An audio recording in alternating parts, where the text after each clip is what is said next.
Cette sixième partie, je l'avais intitulée « L'amour de Dieu, sa puissance infinie ». Et ce matin, donc, nous allons parler de l'amour de Dieu, parce que s'identifier au Seigneur Jésus, se maintenir dans une relation avec lui, vivante, ce qui est obéir à l'injonction « demeurez en moi », eh bien, mettre tout cela en pratique, puisque, en définitive, l'Évangile n'a pas pour intention de nous éduquer en matière de connaissances théologiques, mais l'Évangile veut avant tout que nous mettions l'enseignement qu'il nous apporte en pratique. Heureux serez-vous si vous mettez ces choses en pratique. Et mettre en pratique ce lien, cette relation avec le Seigneur Jésus à laquelle nous sommes conviés, pour mettre cela en pratique, il n'y a pas d'autre moyen que l'amour, mais c'est le grand moyen. C'est, comme dira Paul dans 1 Corinthiens 13, la voie par excellence, le moyen par excellence. Nous allons lire dans la première épître de Jean, au chapitre 4, 1 Jean, chapitre 4, versets 7 et 8 d'abord. Bien-aimés, aimons-nous les uns les autres, car l'amour est de Dieu, et quiconque aime est né de Dieu, et connaît Dieu. Celui qui n'aime pas n'a pas connu Dieu, car Dieu est amour.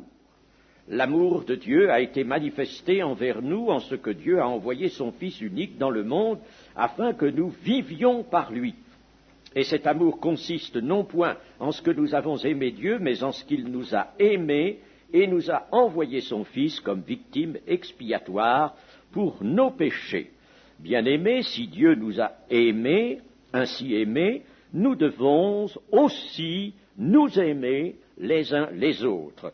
Voyons maintenant le verset 19. Pour nous l'aimons parce qu'il nous a aimés le premier. Ainsi, nous apprenons par cette proclamation, c'est une véritable proclamation, que Dieu est amour et que l'amour est de Dieu.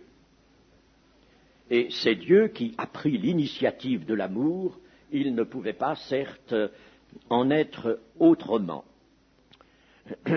Et cet amour que Dieu nous accorde, il le verse également, comme le dit l'apôtre Paul dans l'Épître aux Romains, il le verse dans nos cœurs, afin que nous puissions nous aussi aimer Dieu de ce même amour. Le Seigneur Jésus a montré que aimer Dieu de toute sa force, de toute sa pensée, c'était accomplir la loi, c'est aimer Dieu, c'est le premier, le plus grand des commandements, et le second qui lui est semblable, c'est d'aimer son prochain comme soi-même. Il y a donc, du fait de l'amour, un lien qui s'établit entre Dieu et ceux qu'il a appelés, ceux qu'il justifie par l'œuvre de Jésus-Christ. Et aussitôt, l'Écriture nous montre que si nous aimons Dieu, nous devons aussi, dans le corps de Christ, dans l'Église, nous aimer les uns les autres. Sur cela, Jésus a apporté un appui particulièrement fort, un accent tout particulier dans Jean chapitre 14. Jean chapitre 14, ou plutôt Jean chapitre 13, verset 34. Je vous donne un commandement nouveau. Aimez-vous les uns les autres comme je vous ai aimé. Vous aussi, aimez-vous les uns les autres. À ceci, tous connaîtront que vous êtes mes disciples si vous avez de l'amour les uns pour les autres. À ceci, tous connaîtront que vous êtes mes disciples si vous avez de l'amour les uns pour les autres. Il ne s'agit pas d'une petite affection quelconque, il s'agit du lien que seul l'amour venant de Dieu et versé dans nos cœurs peut établir entre les différents membres de l'Église, du corps de Christ. Le lien de l'amour ainsi mis en évidence, l'amour entre les membres du corps de Christ, ce lien, en somme, de l'amour que l'on appelle l'amour fraternel, a des conséquences qui sont certainement au-delà de ce que nous pouvons penser. Il y a des conséquences qui sont celles, notamment, de la solidarité organique et spirituelle entre les membres de l'Église. Je vous rappelle cette parole, nous sommes membres les uns des autres, membres les uns des autres. Et comme l'Écriture ne force jamais ce qu'elle dit, ne force jamais les déclarations qu'elle fait au-delà de la vérité, il y a donc là une grande vérité, nous sommes membres les uns des autres. Et Dieu désire que non seulement nous le sachions, mais que nous nous offrions à l'Esprit de Dieu, car c'est l'Esprit de Dieu qui pourra établir entre nous cet amour. C'est bien l'Esprit de Dieu qui verse dans nos cœurs l'amour divin. Et c'est à cela, nous dit le Seigneur Jésus, c'est à cela que l'on reconnaîtra que vous êtes mes disciples, c'est-à-dire que l'on reconnaîtra l'Église. Faisons une observation dans la parole du Seigneur que je viens de lire. Nous trouvons, et cela dans plusieurs passages de l'évangile de Jean, nous trouvons ce petit mot comme je vous ai aimé. Et ce petit mot indique un amour de même nature, de même force que celui du Seigneur pour ses disciples, pour nous. Comme, en somme, indique une conformité absolument totale. Et le verset 35, à ceci tous connaîtront que vous êtes mes disciples si vous avez de l'amour les uns pour les autres, ce verset indique qu'il n'y a pas donc d'église que le monde puisse reconnaître comme tel sans cet amour. Aucun autre caractère que celui de l'amour fraternel entre les membres de l'Église ne peut montrer, ne peut manifester au monde l'œuvre divine qui fait l'Église, qui constitue l'Église. Alors, il y a là un sujet de réflexion particulièrement intéressant. Comment le monde qui, lui, est dans l'incrédulité et souvent dans l'hostilité, comment le monde va-t-il pouvoir reconnaître l'Église de Jésus-Christ? Bien sûr, on lui dit toujours, on lui strigne constamment que l'Église, c'est cette institution couverte, accréditée par le temps, par les traditions, par son importance, son implantation sur la terre. Mais le monde reste indifférent. L'Église, c'est ça, bon, c'est une institution. Mais pour les personnes qui, dans le monde, seront amenés, et il y en a toujours, à rechercher l'Église de Jésus-Christ, comment pourront-ils la reconnaître? Il y a un certain groupement, je ne veux pas employer trop souvent le mot secte, un certain groupement qui n'est pas, en somme, représenté heureusement par ici, et qui se prétend être l'unique, la seule Église authentique de Jésus-Christ. Mais cela n'a pas de portée, sauf pour un petit groupe d'adeptes. Cela ne porte pas, cela n'a pas d'impact. On affirme ici ou là que la véritable Église est présente, il faut la voir dans une institution ou dans telle organisation chrétienne. Mais le cœur qui cherche vraiment l'Église de Jésus-Christ doit pouvoir la trouver à tout moment, tant que la porte de la grâce reste ouverte. Il est absolument nécessaire, indispensable, que l'on puisse découvrir la véritable Église. Et on la découvrira là où est l'amour, chers amis. Alors, mesurons notre responsabilité à cet égard. Nous avons une grave responsabilité. Cela, je l'ai vu pratiquement.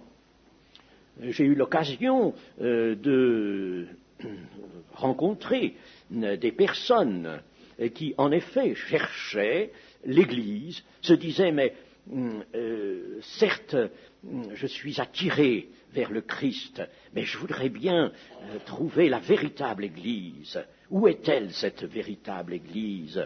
Et puis, timidement, prudemment, ils ont fait diverses expériences, et un jour, ils ont rencontré non pas une salle tout entière, non pas une église locale, ils ont rencontré simplement quelques personnes chrétiennes, un groupe de personnes chrétiennes, un groupe peu nombreux.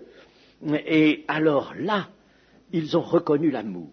Je me souviens de cette réflexion qu'avait fait justement une femme qui vraiment cherchait. Oh, elle cherchait avec avidité, je dirais, l'Église de Jésus-Christ. Elle voulait la trouver, la découvrir, et elle, en se trouvant au milieu de quelques chrétiens qui vraiment, ceux-là, étaient magnifiquement unis par l'amour. Ils appartenaient, certes, à une église locale, mais ils étaient ensemble dans un lieu de rencontre, dans une maison, mettons, et c'est là que cette dame qui était à la recherche de l'église les a rencontrés.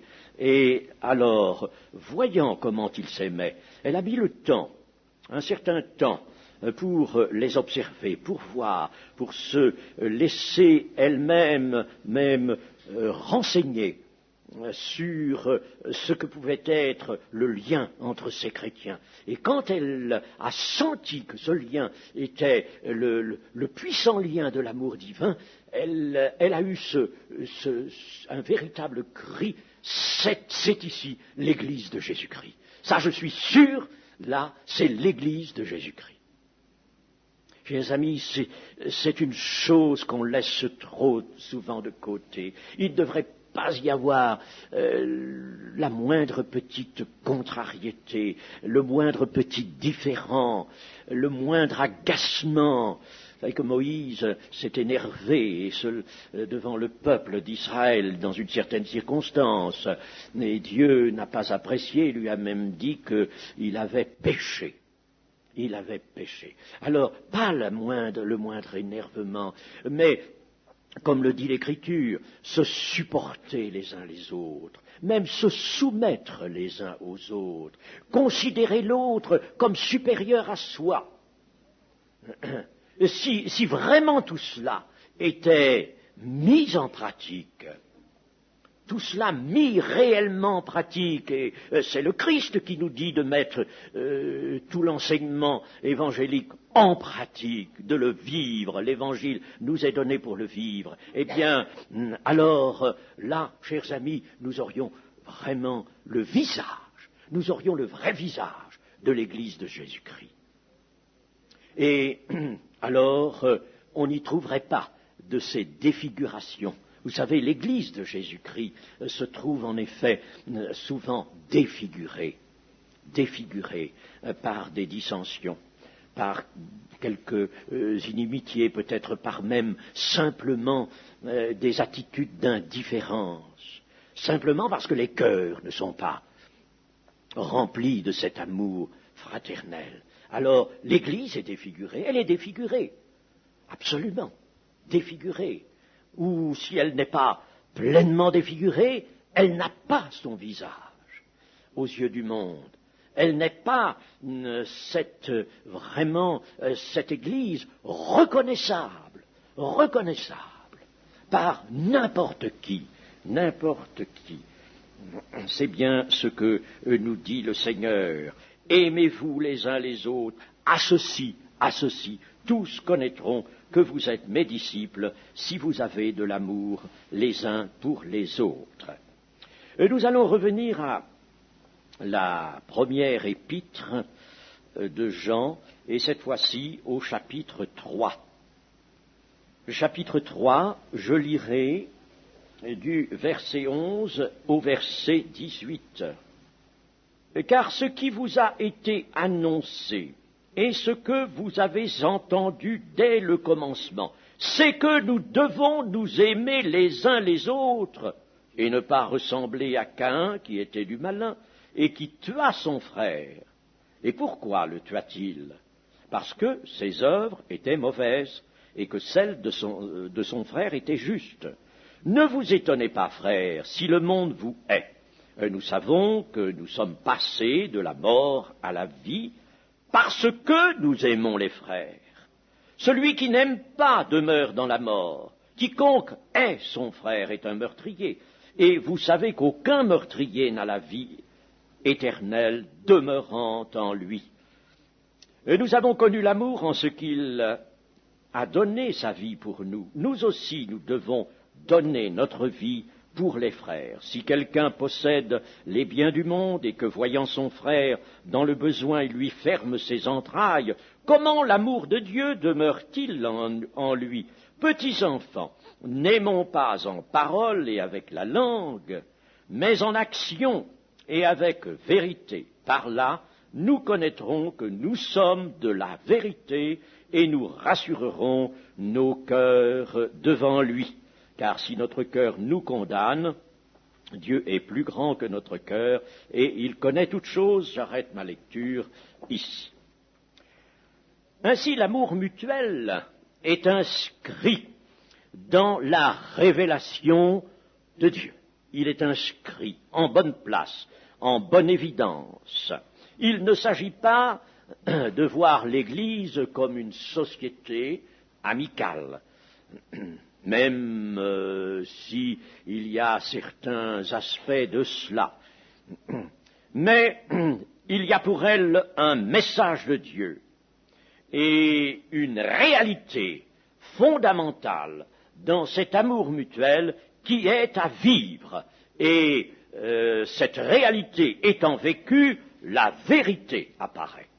La vérité n'est pas seulement l'énonciation de ce qui nous est enseigné, l'énonciation de la doctrine. La vérité, c'est la vie de Christ vécue. La lumière de Christ, marcher dans la lumière de Christ, c'est vivre sa vie, et c'est ça la vérité. C'est ça la position de vérité. Quelqu'un pourrait dire, la vérité, oui, je l'ai parce que j'ai adhéré à toute l'Écriture. Je reconnais comme vrai toute la doctrine, toute l'Écriture. Alors j'ai la vérité. Mais s'il ne met rien en pratique, il n'a pas la vérité. il n'a pas la vérité. La vérité nécessite donc la mise en pratique de tous les principes évangéliques, de tout ce qui est enseigné. Étant aimés de Dieu, nous avons donc à nous aimer. Étant aimés, nous aimons.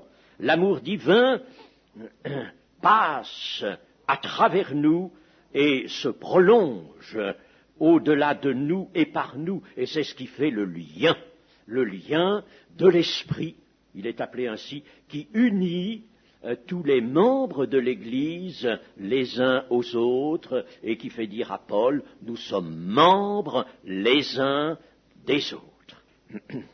Dans toujours ce chapitre 3 dont nous venons de prendre un passage de la première épître de Jean, j'aimerais vous lire le verset 23, c'est un peu au-delà de ce que je viens de lire. Le verset 23.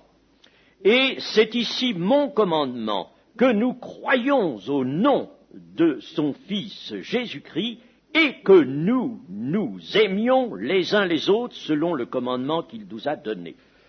Ici, on peut remarquer quelque chose de très important, c'est que le commandement nouveau que Christ nous donne, et ce commandement, il est au singulier, il comporte deux choses que nous croyons. Il comporte donc la foi au nom de son Fils Jésus. La foi dirigée sur la personne de Jésus. Le commandement comporte donc la foi en Jésus-Christ, et puis l'amour, et que nous nous aimions les uns les autres, selon le commandement qu'il nous a donné. Il y a en somme un commandement qui contient ces deux invitations de croire en la personne de Jésus et de nous aimer les uns les autres. Ces deux choses, ces deux invitations sont donc groupées en un seul commandement. Croire et aimer, tel est donc le commandement majeur, le commandement nouveau, le commandement qui assortit le temps de la grâce, l'alliance nouvelle. Commandement nouveau parce qu'il est celui de l'alliance nouvelle. Et ce commandement est un véritable verdict de Dieu qu'il faut, au-dessus de toute chose, observer. Et pourquoi ce commandement, pourquoi l'importance qui lui est accordée? Eh bien, c'est que vivre, le salut c'est de vivre. Nous avons été appelés par Dieu, justifiés par Dieu, pour être régénérés et jouir déjà maintenant de la vie véritable, qui est éternelle. Jouir de la vie. En somme, le salut, c'est de recevoir la vie véritable. Puisqu'avant, l'Écriture dit, vous étiez morts par vos offenses. Bon, donc c'est sortir de la mort, comme nous l'avons lu tout à l'heure, nous sommes passés de la mort à la vie. Donc voilà le salut. Passer de la mort à la vie, une vie impérissable, une vie qui va nous entraîner dans tout le développement du plan divin, la rédemption de notre corps, l'héritage qui nous attend dans le ciel, le royaume de Dieu. Mais le salut de Dieu, en somme, consiste à donner la vie à ceux qui ne l'ont pas du tout. Eh bien, vivre, c'est aimer. Vivre, c'est aimer. Il est impossible de parler de vie ou de dire « je vis » si l'on n'aime pas. Dire « j'ai la vie nouvelle, j'ai reçu du Seigneur la vie nouvelle en moi », si je n'aime pas, alors je conclurai comme le fait à 2 reprises Jean dans cette première épître, je serai un menteur. Je dirai quelque chose qui ne sera pas vrai.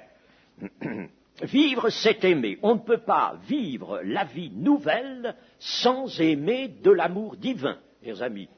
Que cela s'implante bien dans nos cœurs. On ne peut pas, absolument pas vivre sans aimer. Ce serait vivre sans aimer, penser qu'on peut vivre sans aimer, ce serait alors penser aussi que notre corps peut vivre en dehors d'une atmosphère sans respirer. C'est exactement pareil. L'amour et la vie sont intimement unis, liés, absolument liés ensemble. Le commandement d'amour est donc la traduction des grands principes qui règlent l'existence de Dieu elle-même. L'existence de Dieu, oui, parce que le Seigneur Jésus nous a montré que entre le Père et le Fils, qu'y a-t-il, quel est ce lien? C'est le grand lien d'amour. Le Père aime le Fils. Jésus sait plus à nous redire cela. Le Père aime le Fils aime le Père.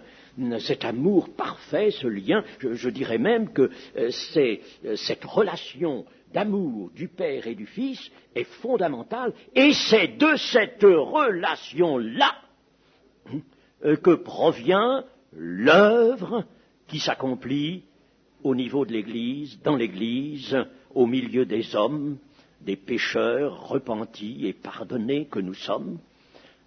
Voyez-vous, il y a cette relation qui est fondamentale, la relation d'amour du Père et du Fils. Nous pouvons l'appeler, si vous voulez, la relation première, et dans l'œuvre de rédemption, elle engendre une relation seconde, une relation dérivée, si vous voulez, dérivant d'elle. Elle engendre donc une relation seconde qui est celle du lien entre les membres de l'Église et entre, naturellement, les membres de l'Église et le Christ. Relation d'amour entre le racheté de Christ et son Seigneur et entre les membres eux-mêmes de l'Église. Et cela provient de cette haute, de cette sublime relation du Père, d'amour du Père et du Fils. Voilà comment nous enseigne la révélation de Dieu. Ainsi, l'amour fraternel est la manifestation nécessaire d'une vie en relation avec Christ, en relation avec Dieu. L'amour fraternel, s'il n'existe pas, il annule la manifestation de notre relation avec le Christ.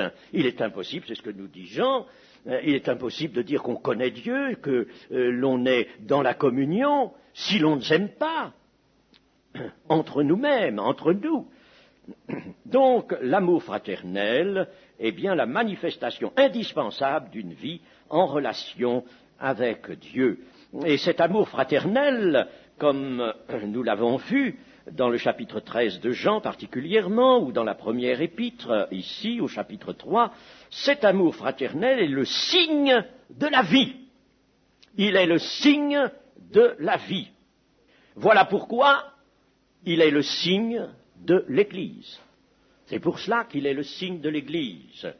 Et pourquoi le Seigneur nous dit « Aimez-vous les uns les autres, à ceci tous connaîtront que vous êtes mes disciples », c'est-à-dire qu'il y a là sur la terre des personnes humaines, qui sont mes disciples, qui sont unis à moi, c'est-à-dire qu'il y a l'Église, corps de Christ. Alors, le signe de l'amour fraternel est donc le signe de la vie et par voie de conséquence, il est le signe de l'Église. Il est le signe de l'identification avec Christ. Aimez-vous les uns les autres comme je vous ai aimé. c'est-à-dire selon une conformité absolument totale et parfaite avec cet amour que j'ai pour vous, que votre amour des uns envers les autres est cette conformité avec l'amour que moi je vous ai apporté à vous tous. L'amour fraternel est donc la marque de notre existence nouvelle et, à contrario, c'est ce que Jean nous fait toucher dans ce que nous avons lu du chapitre 3 de sa première épître. Voyons au verset 14, nous savons que nous sommes passés de la mort à la vie parce que nous aimons les frères. Celui qui n'aime pas demeure dans la mort. Les amis, il faut le lire ça aussi. Il faut l'affirmer, il faut s'y arrêter à ça aussi. Celui qui n'aime pas demeure dans la mort. Par conséquent, il n'y a que celui qui aime qui est dans la vie. Celui qui n'aime pas est dans la mort. C'est un verset terrible. Pour celui qui n'aime pas, alors quel est vraiment, qu'est-ce qu'il y a dans son cœur? Qu'est-il intérieurement? Eh bien, c'est quelqu'un qui est occupé de lui. S'il n'aime pas les autres, c'est qu'il est très occupé de lui. Les autres ne comptent pas. Il les veut uniquement s'ils sont utiles à ses plans. Et c'est une attitude grave. Au verset 15, toujours du chapitre 3 de la première de Jean, « Celui qui n'aime pas demeure dans la mort, quiconque est son frère est un meurtrier, et vous savez qu'aucun meurtrier n'a la vie éternelle demeurant en lui. » Alors ici, le mot « haïr » peut peut-être nous faire penser qu'il s'agit là d'une attitude extrême, il s'agit là vraiment d'un sentiment qui doit être excessivement rare. Mais ce n'est pas du tout ce que le texte original nous donne. Quiconque est son frère est un meurtrier, et nous pouvons traduire plus valablement comme ceci: celui qui n'aime pas son frère, celui qui n'aime pas son frère est un meurtrier, et vous savez qu'aucun meurtrier n'a la vie éternelle demeurant en lui. Voyons maintenant le verset 16. Nous avons connu l'amour en ce qu'il a donné sa vie pour nous. Nous aussi, nous devons donner notre vie pour les frères. Nous avons connu l'amour, oui, c'est bien ce que nous avons lu tout à l'heure dans le chapitre 4. Chapitre 4, en effet, nous a dit, et cet amour, l'amour de Dieu, consiste non point en ce que nous avons aimé Dieu, mais en ce qu'il nous a aimés et a envoyé son Fils comme victime expiatoire pour nos péchés. Alors, nous avons connu l'amour en ce qu'il a donné sa vie.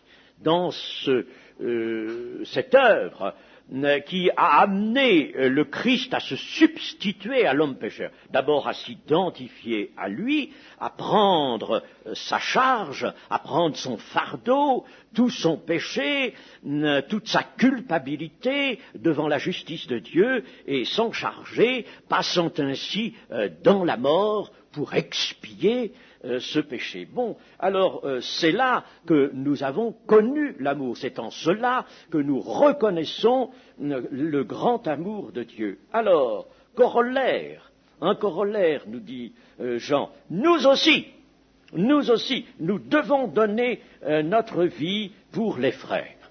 Alors cela, peut-être, le mettons-nous en pratique dans le service, lorsque nous sommes engagés à l'Église dans un certain service.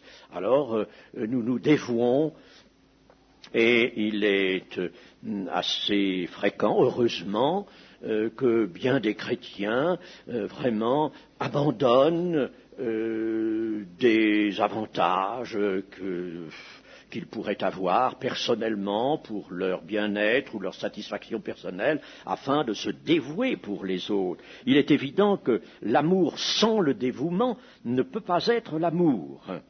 Le dévouement, d'autre part, lui-même, conduit au sacrifice de quelque chose. Et le dévouement sans le sacrifice n'est pas le dévouement. Il ne reste qu'à l'état de principe. Et le sacrifice, qu'est-ce que c'est que le sacrifice? Qu'est-ce qu'il exige, lui, le sacrifice? Pensons à Jésus-Christ, puisque le parallèle est fait dans ce texte de Jean. Eh bien, c'est la substitution. Christ s'est substitué aux pécheurs. Alors le sacrifice, c'est donc de se substituer et de porter, nous aussi, dans la mesure, bien entendu, où nous le pouvons, de porter les fardeaux les uns des autres. Porter les fardeaux. Il faut que l'amour devienne effectif. Par conséquent, cet amour fraternel qui nous est si chaudement, si vivement recommandé, n'est pas un amour de sentiment. Ce que ici Jean veut mettre en relief, ce n'est pas seulement des sentiments, ce ne sont pas des paroles seulement, c'est quelque chose d'effectif. N'aimons pas en parole et avec la langue, mais en action et avec vérité. Aimer, c'est donc souffrir, autant qu'il sera nécessaire de souffrir. C'est de pleurer, comme dit Paul, avec ceux qui pleurent.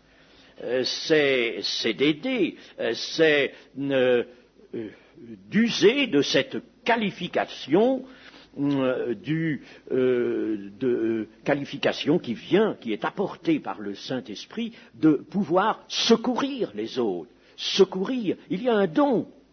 Le don de secourir, il existe, mais la chose doit être répandue au milieu de l'Église de Jésus-Christ. Donc ce sera souffrir avec la personne aimée, ce sera tendre à la décharger de ses propres souffrances, la décharger de son indignité, à la sauver de son péril. Nous avons alors là, vous voyez, tout un champ ouvert. Dans l'Église déjà, dans l'Église et dans ceux qui vont pénétrer dans l'Église. Donner notre vie pour les frères. Il est évident que nous ne pouvons pas le faire de façon équivalente absolument à l'œuvre, au don de Jésus qui a donné son corps pour notre sanctification. Mais quel sens va avoir cette recommandation qui nous est faite ici par l'Écriture de donner notre vie pour les frères? Eh bien, ce sera se laisser pénétrer et guider par l'esprit qui a animé Jésus-Christ, l'esprit et l'amour qui a animé le Seigneur Jésus-Christ, même en de modestes dévouements. Ce sera user de sa propre vie, prendre de sa propre vie, c'est-à-dire de son activité, de son temps, de sa force, de toute sa ferveur intérieure, prendre de sa propre vie pour les frères, de son temps, de son argent, de son cœur, de ses larmes pour les frères. Ce sera cela. Et il y a deux applications que nous pouvons trouver dans l'Écriture. Il est intéressant de les signaler. D'abord dans Romains 12, le verset 15, Romains chapitre 12 et au verset 15. Réjouissez-vous avec ceux qui se réjouissent, pleurez avec ceux qui pleurent, ayez les mêmes sentiments les uns envers les autres, n'aspirez pas à ce qui est élevé, mais laissez-vous attirer par ce qui est humble. Ne soyez point sages à vos propres yeux. Pleurez avec ceux qui pleurent. Et une autre application dans la première épître aux Corinthiens, au chapitre 12, et au verset 25. Verset 25. Faut commencer au milieu du verset 24. Dieu a disposé le corps de manière à donner plus d'honneur à ce qui en manquait, afin qu'il n'y ait pas de division dans le corps, mais que les membres aient également soin les uns des autres. Et si un membre souffre, tous les membres souffrent avec lui. Si un membre est honoré, tous les membres se réjouissent avec lui. Vous êtes le corps de Christ et vous êtes ses membres, chacun pour sa part. Et Dieu a établi dans l'Église, bon je m'arrête là, afin qu'il n'y ait pas de division dans le corps, mais que les membres aient également soin les uns des autres. En somme, c'est pas de soi-même qu'il faut avoir grand soin. Ce n'est pas de soi-même. Parce que c'est bien une chose que le Seigneur m'a montré il y a déjà assez longtemps. Le Seigneur m'a montré que, en ce qui me concerne personnellement, c'était lui qui prenait soin. Il faut que l'Église soit vraiment le lieu de l'amour. Il faut qu'il n'y ait plus d'accrocs, qu'on ne se déchire plus, comme dit l'Écriture, bien entendu, que nous soyons unis avec la puissance de l'amour divin. Il faut que nous ayons à cœur de sauvegarder, comme l'Épître aux Éphésiens nous enjoint de le faire, sauvegarder l'unité pour sauvegarder l'efficacité. C'est en sauvegardant l'unité que nous sauvegarderons l'efficacité et la réalité de l'Église. Voilà, chers amis, tout cela est sujet de réflexion, je le livre à vos réflexions, mais l'Écriture est là, vous l'avez, vous reverrez toutes ces choses, n'hésitez pas à aller au fond de ces choses et à les mettre en pratique, c'est ainsi que vous pourrez être agréable au Seigneur. Amen. Seigneur notre Dieu, notre Père, nous te bénissons, Seigneur, pour ton amour, qui est au-delà de tout ce que nous pouvons penser et imaginer. Cet amour est immense, et comme la révélation nous le montre, il n'a ni hauteur, ni profondeur discernable, ni largeur, ni longueur. Il est immense, il est immense. Et nous avons compris, Seigneur, que tu as fait toutes tes œuvres en raison de ton amour. Tel a été le mobile de tes œuvres, Seigneur notre Dieu. Et nous voudrions que maintenant l'amour soit notre mobile à nous aussi. Ce même amour dont tu nous donnes la possession par ton esprit. Ô Seigneur, je te prie instamment que l'Église, maintenant, dans ces temps de la fin, réalise le grand besoin où elle est de connaître l'amour de Dieu et de le répandre autour d'elle, cela pour que le Seigneur Jésus soit glorifié. Amen.